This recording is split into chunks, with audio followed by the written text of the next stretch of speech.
Hi, everyone. Welcome back to another episode of the Omnichannel Marketer. This is Kait, your host. I'm here today with Brooke Harris, founder of Goodmylk. Hi, Brooke. How are you?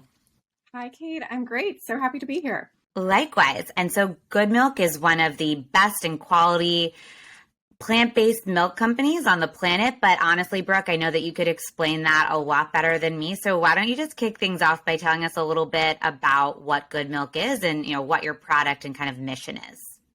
Yeah, absolutely. We set out really to scale homemade quality plant-based milks. And I don't know if you or any of your listeners have had homemade versus the stuff that you buy in the store, but it's incredibly different.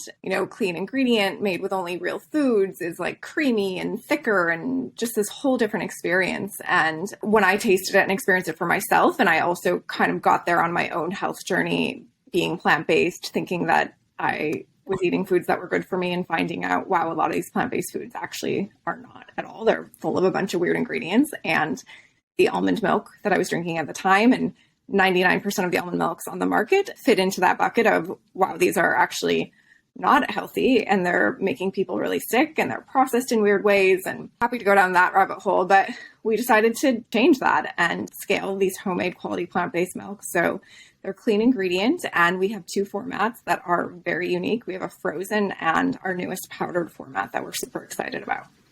That's awesome. So yeah, tell me a little bit about your own personal journey to founding this business. Yes. I think with any food business, really, if you don't have the passion behind it, you will probably give up, or what's the point? Because it can be so hard at times, in food and beverage.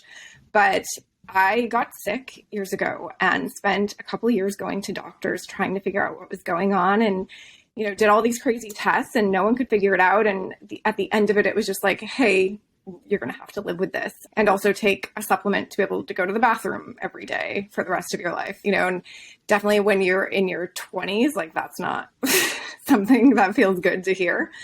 So I got really lucky and met this holistic nutritionist, before, we live in LA now, every other person's a holistic nutritionist, but this was before that time. And sat down with her, and she helped me realize that the problem was the foods I was eating. And I was shocked because like I said earlier, I was plant-based. I thought that automatically meant I was making healthy decisions. And I went home and started looking at the back of packages for the very first time and realized, wow, a lot of these plant-based foods are not good for me. And the one that broke my heart the most, or was, the hardest to get over, was my plant-based milk, because I consumed it every day, multiple times a day, first thing in the morning in my morning beverage, in my smoothie in the afternoon, on cereal, and didn't want to give it up, and realized nothing on the market really, they were all kind of the same. So I started making it homemade for myself. I literally Googled how to make homemade almond milk and started making it and fell in love with the taste and experience. But I don't know, have you ever tried to make homemade plant-based milk before? No, I haven't. I have not. I do drink almond milk, and it's not homemade, and I definitely need to try. I'm laughing at the fact that you Googled it, because another one of our founders Googled how to sell things on Amazon and, launched his business that way. So that resonated with me. I love that. Google, how lucky are we to have Google this day and age? But the taste is incredibly different. The experience is so different, but it's a pain in the butt to make. So if you're doing it right, you have to soak and sprout the nuts and seeds for a day. If you forget that they're in there, then they can go bad really quickly because they're sitting in water. Then you blend and you squeeze it through this cheesecloth and your fingers hurt and you get a tiny amount of milk, and it's so delicious that it's gone in 10 minutes when it took you 2 days to make. So I quickly realized that most people weren't going to do this process at home, and especially the people who needed it, the people who were busy moms and had families to feed. And that's when we decided to start selling. The first place I sold was the local farmers market. Showed up with glass bottles and started selling to the local community. Tell me about, so started in farmers market, and, how did you think about channel expansion and kind of growing the business from there? Yeah, really lucky to start this business in Los Angeles, where if your eyes are open, there's opportunity everywhere. And so started at the farmers market because that's what I kind of knew. I had friends who had businesses at the farmers market. It's a pretty logical, there's few steps to get there, and really day one we sold out and within an hour and kept selling out and saw people go crazy for this product. So realized there was something special there. But it wasn't until through the farmer's market, very well-known coffee shop approached me, and they weren't well-known to me. I don't drink coffee. So it was almost like ignorance is bliss. I didn't know how big the opportunity was. And they asked me to make a barista blend for them. And I said, sure, what's a barista blend? And they wanted something, that would blend well with their coffee, would steam and texturize really beautifully, give them the beautiful latte art. And so I went to work and made a barista blend for them. And that was our first, toe in the door to this coffee shop world where especially now, people are, they're selling more plant-based milk drinks than anything. And there's very little competition. There's only like three brands that can really play in that channel because there is a different performance requirement. And the products we're making blow the other ones out of the water just in taste and performance because they're very similar in nutritional profile to dairy because we use way more nuts and seeds, which have protein and fat similar to dairy. So, is this coffee channel one that you've looked to grow, or, how do you think about this first channel kind of came to you organically? How have you thought about expanding, either in that channel or across channels?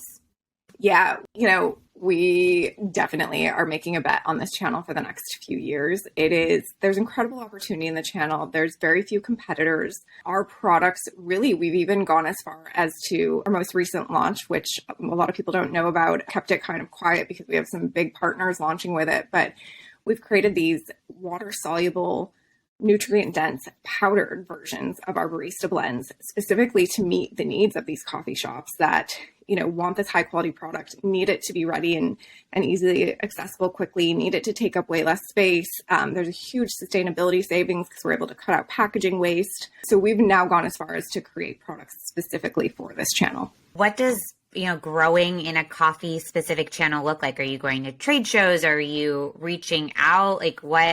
How does the growth of that channel happen? Yeah, we do go to trade shows, and there's networking that happens there. There's some really cool trade shows in the coffee world, but it's not quite the same as like an Expo West or Expo East. Really for us, it's been just door knocking.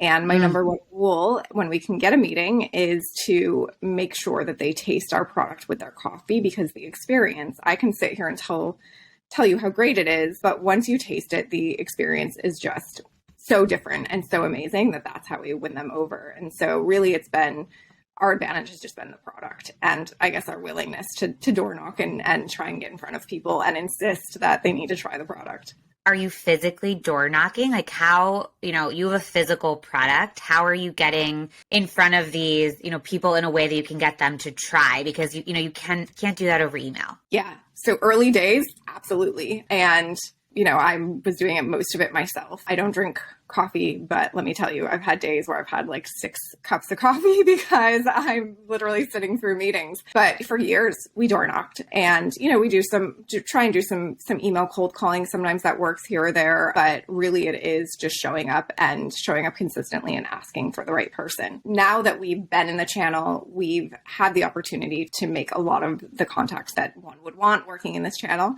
and we don't have to door knock as much. And so, for example, preparing to launch this new powdered product, we had all of our wish list of partners. We had their contacts. We were able to get in front of them. Our first and format that's currently out on market is a frozen concentrate. So we're able to get in front of them because the product was so good, but some of them, the logistics of a frozen concentrate just didn't make sense.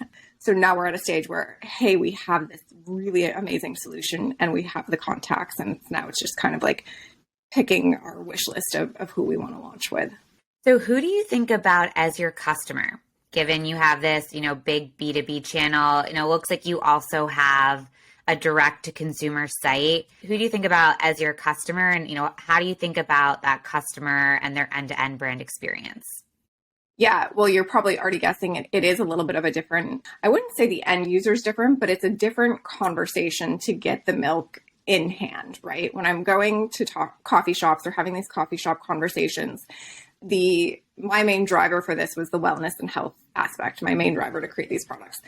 The coffee shops don't care about that. It's a nice bonus, but most of them don't know about much in the wellness space and just, aren't interested. So it's really the taste and performance and the sustainability that we're talking about and highlighting in those conversations. The wellness side is a bonus, but in our D2C conversations with our direct customers, the wellness piece is our number one conversation. So, and a lot of those D2C customers, are going to coffee shops, getting Goodmylk, not only because of the performance and taste, but then they know that it's better for them. So we hear from a lot of our partners that people will come in, and if for some reason they've run out, even if they've waited in line, they'll walk out without getting a drink because they want Goodmylk. And that isn't just a taste thing. That is, they know that it's the best for them. So there's this really nice symbiotic relationship, but as far as the actual sales conversations, they are definitely different. So how do you think about the future of scaling the brand? You have this, amazing discovery channel as well as, revenue channel, via coffee shops. How do you think about the expansion beyond that in the future? Yeah, as I mentioned, we are definitely focusing on coffee shops for the next few years, but there's different opportunities in these coffee shops than being just behind counter. There's opportunity to be on their shelves at their retail locations. There's opportunity to partner with them for CPG products, which we've done with brands like Intelligentsia and Equator and Ritual Coffee. We've created these great instant lattes, and we're talking to future partners. So really taking advantage of those opportunities first and letting that kind of educate people on the Goodmylk name and the Goodmylk values in a really effective way. And, one of our goals is to be known as the best quality milk or the best milk for coffee. And so there's no better way than getting, kind of the sign off from these really significant partners, letting their customers know that they're using Goodmylk. Because I think if you're a brand that plans to go, be big in your category and go omnichannel, to start in B2B, one of the biggest keys is you have to be branded with those partners. And that's one of the things that we've been able to do that allows us to see this channel, to kind of get the most opportunity out of this channel. So customers know when they're going into a cafe that serves Goodmylk, they know that they're getting Goodmylk. And that's a really important piece to feed into D2C and then eventually retail. So talk to me about what that branding looks like in a coffee shop. Is it on the menu? What does that look like to the consumer? Totally. It depends on, the chain or the shop. Some shops, it's Goodmylk on the menu. Most of them, it's Goodmylk on the menu, or on their ordering app, it says Goodmylk almond milk. And then a lot of shops will actually put our signage up, point of sale signage or somewhere in their window saying that they're serving Goodmylk. Really similar to how you see a lot of shops advertising that they're using a local dairy. It's become, this badge of honor of hey, this is our quality standard. We use Goodmylk for our plant-based milks. When you were starting Goodmylk, literally at the farmer's market, did you envision going, this B2B route, or do you feel like it more came to you organically? No. It fell into, there's certain things in your business journey where it's just complete luck. And that's what this was. It fell into my lap. I didn't even actually know the value of it for months. We were working with this partner, and I was a green juice girl. I didn't drink coffee. So I'd show up. I was doing the deliveries literally out of the back of my Jetta, pulling out these giant coolers of milk. People would be in line and cheer as I walked up because they knew I was delivering the almond milk. And every time at this one location, the manager would be like, "Hey, do you want a drink? Do you want a drink?" And I'd be like, "No, I'm good." Finally, one day he's like, "Look, you should try a drink. We can make you a decaf, whatever you want." And I was like, I didn't even know what to order. He's like, "Cool, we'll make you a decaf latte." I got it, walked out, got in my car, took a sip, and I got up and walked back in, and I went to that manager and I was like, "Holy shit." And he's like, "Yeah, it's good, right?" And I was like, "This is amazing." And he was like, "It's the milk." So it was that moment where I was like, whoa, okay, this might be something special. And that's when we started door knocking. I'm just so curious, because I want to taste this very badly now. Is it the texture? Is it the flavor? I imagine it's a little bit of both, but what do consumers say is so exciting or different? Yeah, that's the key, especially these barista blends made up by professionals in the coffee space. So it is the flavor in that we ask to do side-by-sides in a lot of our meetings, because when you taste the other guys, you realize it's chemicals. You are tasting chemicals that does not taste like almonds, or it does not taste like oat. When you taste ours, it's just clean and fresh, and it works very similarly to dairy, where it's this creamy, little bit of sweet, but not a ton of flavor because you want to highlight the coffee. These people are roasting these beans, sourcing and roasting these beans in a very special way. And so it really highlights the coffee. And then, the microfoam and the latte art on top, that's a big part of the experience in third wave coffee. And it's really hard to get with plant-based milk. And with ours, because of that fat to protein ratio, it looks like a dairy latte, which is, if you don't know, that doesn't sound like a big deal, but if you do know, it's a really big deal. And so that like foamy, microfoam experience that when you're drinking it is very different than other plant-based milks. So Brooke, would love to hear something that you're bold or passionate about that you could share with our listeners.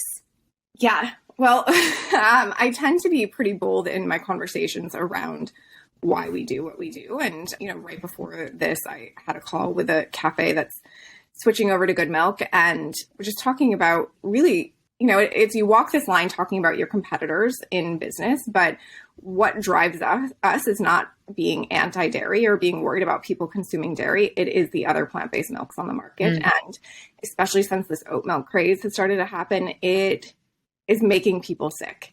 And I am very unapologetic about sharing that information. And it can feel intense, but, it's something I'm really passionate about. People drinking canola oil, processed, maltose sugar oats first thing in the morning drives me nuts. And if I can help just one person stop doing that, I'm happy to be loud and annoying about it. Is it because they're, processed, or is it the oat as the main ingredient that is the problem? No, it's for most of these, seed oils is the main ingredient or the second ingredient. And that's a massive problem, especially any oat milk that you're getting in a coffee shop. And then the way that they process the oats is they break them down using an enzymatic process. So it turns the oats, it takes the oats from this like whole grain, wholesome food into this sludge that actually is just maltose sugar. So there's an incredibly high blood spike that you get when consuming oat milk, and especially when you're doing it first thing in the morning, maybe on an empty stomach, drinking your latte. Wow, thank you. I did not realize that there absolutely has been an oat milk craze. So yeah, thank you for bringing that to our attention. Is there, for those who can't have access to Goodmylk, yet until you're, truly nationwide, what do you tell people to do for just, better alternatives?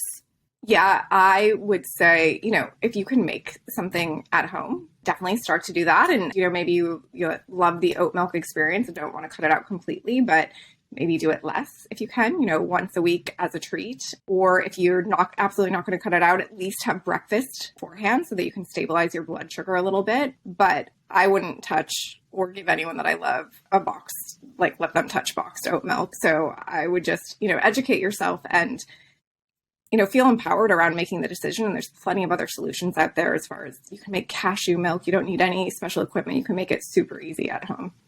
And it's really good. Thank you for those tips. I appreciate that.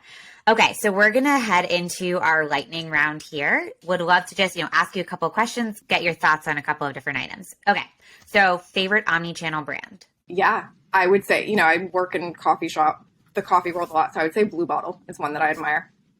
Love them. Things you wish you could change about our industry? Where do I start? Yeah, inclusivity, I'll say. Can you build on that? Yeah, I think beverage especially. There's not a lot of female leaders. It is changing, but we are a VC-backed beverage company, and my fundraising journey has been really difficult and intense, especially fundraising while pregnant and what I saw that mean. And this was a year ago, so we're talking modern days. Seeing how that factored into my ability to fundraise was pretty heartbreaking. Yikes. I also raised venture while pregnant, though was able to hide behind a Zoom screen. So most people did not know, but yeah, can definitely resonate with that. Yeah. Well, we made it to the other side. Yeah, we made it. And, we could probably have a whole other conversation about that topic. Favorite podcast? Swindled. I don't know if you know this podcast, but I don't. What's it about? It's about corporate and white collar crime. So it's not educational at all, but it's really fun. But it's juicy. Okay. Yeah. Favorite newsletter? Yeah, I I don't really read newsletters. They tend to just they're one of those things that come in the email that you just automatically ignore because you've trained your brain. Yep. They're for some people and not for others. Yeah. Favorite social media channel? Instagram, for sure. Is that a large presence for the Goodmylk? It is. And it's been a great way to build our community. And for me as the founder, it's a great way to inject all of the things that I really care about. Yeah. Favorite book? Alice in Wonderland. Classic. Favorite event that you're going to this year? Yeah. Well, hopefully a vacation. I'm working on planning one of those, but we have a few of those coffee events coming up, and next month in New York is Coffee Fest. So excited to see some faces and show people our new powdered product. Amazing. And Brooke, where can people connect with you? Yeah, you can go to our website, goodmylk.co, and that's GOODMYLK.co, or find us at Goodmylk Co. on Instagram, where we're super active. Awesome. Brooke, really enjoyed this conversation. Thank you so much for your time. Same. If you liked this podcast, follow me and the Bridge page on LinkedIn and Twitter for hot takes and tactical advice. If you really loved today's episode, we'd love a review on the podcasting platform of your choice, Apple Podcasts or Spotify. Thanks for listening.